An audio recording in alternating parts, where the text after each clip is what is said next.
Hey everybody, let's make an outline. Outlining your paper is probably the most important stage in its organization. It will make the writing of your paper go a whole lot more smoothly. And in fact, often instead of creating the paper from scratch, I will just go back in and fill in each of the headings and subdivisions of an outline with content. So fill in sentences where before I only had subject headings. The first thing that you're going to do in terms of getting your ideas for your outline together is to take all of your cards and to group them into piles based on their topic or their subject. So let's see, you got one on emphasis on thinness here. Let's see. Body dissatisfaction. Beauty over time. Some more beauty over time. Photoshop. I'm going to keep all of the cards that have the same subject together. Now, these cards that say things like facts that may not necessarily group with anything right now, I'm going to put those in a separate pile. They may sort of fill into the large sections of the paper.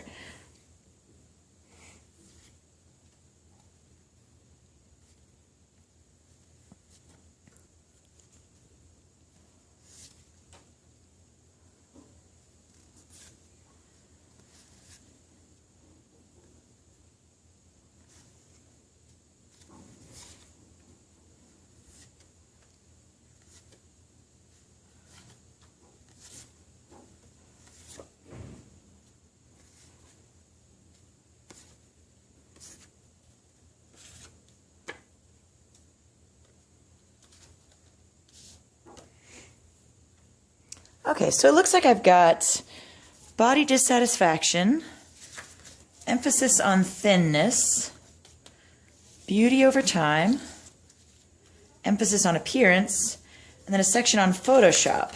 These cards that are over here that have facts, at the end I'll go in and sort of see where these all fit. So cases of anorexia and bulimia escalated in the 70s and 80s. That sort of seems to fit with beauty over time. In the 1970s, the average girl started dieting by 14. Wow, so that goes also probably with beauty over time, and so on. So it looks like at this point we maybe have 4, possibly 5 large body sections of the paper. Each one of these categories, we're going to figure out what the subdivisions are and what each one of the different points and facts that needs to go within those sections will be. Okay, so each one of those piles is going to become a Roman numeral, or the largest level 1 section of your outline. So each one of the body sections of the outline is going to get a Roman numeral. I typically will start the introduction with Roman numeral 1, and then just skip it, because at this point in the paper, we don't really know what the introduction is going to be about. We know it's going to include the thesis statement, but other than that, there's a lot of unknowns about what needs to go into it. So I'm going to skip right to Roman numeral number 2, which in this case is going to be, based on the cards, beauty over time.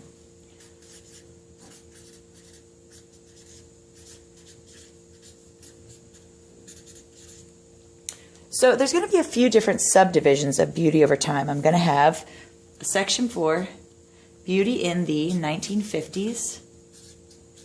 And within that, I'm going to have a section where I talk about beauty standards.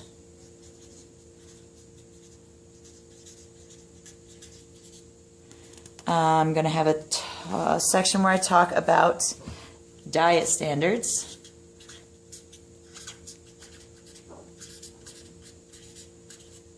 And health.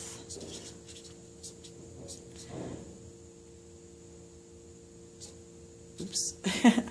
The next section, as you can imagine, the big B is going to be beauty during the 1960s.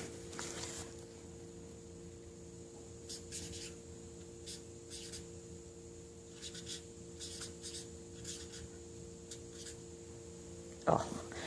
All right, and similar topics will go underneath that. I'm going to have a 1, a 2, and a 3. Now, often you'll subdivide your outline even further than that. You may have lowercase a, b, and c. You may go even further than that and just use a dash or a bullet point there, but each one of the sections will get increasingly divided into more and more specific information down to the inclusion of specific quotes.